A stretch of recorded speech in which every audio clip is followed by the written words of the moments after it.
भारत का सबसे बड़ा घोटाला जो आज भी लोगों को हैरान करता है। जरा सोचिए, एक आम आदमी जो सिर्फ सपने देख रहा था, एक दिन शेयर बाजार का बादशाह बन गया।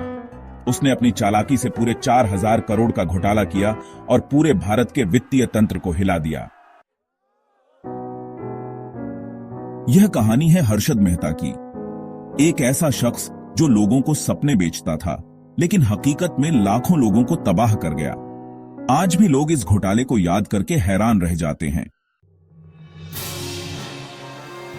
हर्षद मेहता घोटाला 1992 का सबसे बड़ा धमाका। एक समय था जब हर्षद मेहता का नाम ही शेयर बाजार में हलचल मचा देता था। लोग उसे बिग बुल कहते थे, क्योंकि जब वह किसी शेयर में पैसा लगाता तो लोग आंख मूंद कर वही शेयर खरीद लेते। सबको लगता था कि हर्षद मेहता एक वित्तीय जीनियस है, लेकिन असलियत में वह बैंकिंग सिस्टम के छेदों का फायदा उठा रहा था। उसने फर्जी बैंक रसीदों का इस्तेमाल करके बैंकों से करोड़ों का लोन लिया और शेयर बाजार में भारी हेरफेर की। लोग अपनी जिंदगी की गाढ़ी कमाई यह सोचकर निवेश कर रहे थे कि जहां हर्षद मेहता पैसा लगाएगा वहां मुनाफा ही मुनाफा होगा। लेकिन जब यह घोटाला सामने आया, लाखों लोगों का सपना टूट गया, उनकी मेहनत की कमाई बर्बाद हो गई। कैसे हुआ घोटाले का पर्दाफाश? हर्षद मेहता की गहरी दोस्ती बड़े नेताओं और उद्योगपतियों से थी, इसलिए कोई उसे पकड़ने की हिम्मत नहीं कर रहा था। लेकिन एक महिला पत्रकार ने इस पूरे घोटाले का पर्दाफाश कर दिया, सुचेता दलाल। उन्होंने टाइम्स ऑफ इंडिया में एक रिपोर्ट प्रकाशित की, जिसमें खुलासा हुआ कि हर्षद मेहता शेयर बाजार को अपने खेल का मैदान बना रहा है। जैसे ही यह सच सामने आया, शेयर बाजार धड़ाम से गिर गया, लाखों लोग बेरोजगार हो गए। लोगों की आंखों के सामने उनके सपने टूट गए, घर बिक गए और कुछ लोगों ने तो मानसिक तनाव में आकर अपनी जान तक दे दी। यह सिर्फ एक वित्तीय घोटाला नहीं था, यह विश्वास की सबसे बड़ी चोरी थी, जिसे कभी नहीं भुलाया जा सकता। हर्षद मेहता का अंजाम क्या हुआ? हर्षद मेहता को लगता था कि वह हमेशा बच निकलेगा, लेकिन जब कानून का डंडा चलता है तो सब ढह जाता है। उसके खिलाफ 72 क्रिमिनल और 600 सिविल केस दर्ज किए गए। जेल के अंदर उसने आखिरी चाल चलने की कोशिश की, लेकिन 2001 में दिल का दौरा पड़ने से उसकी मौत हो गई।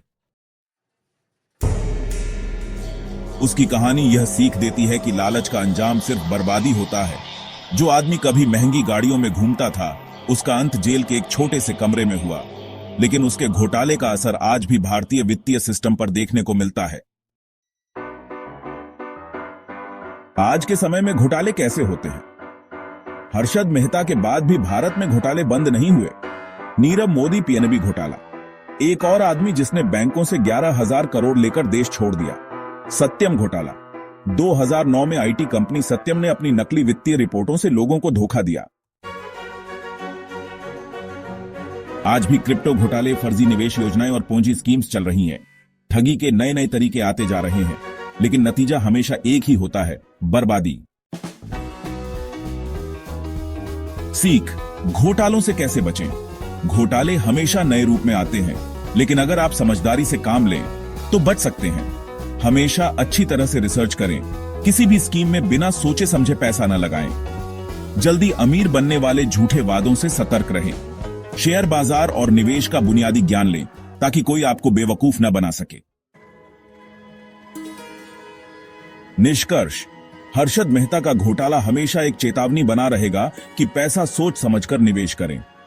आज भी भारत में नए नए घोटाले हो रहे हैं, लेकिन जो समझदार होगा वही अपनी मेहनत की कमाई बचा पाएगा।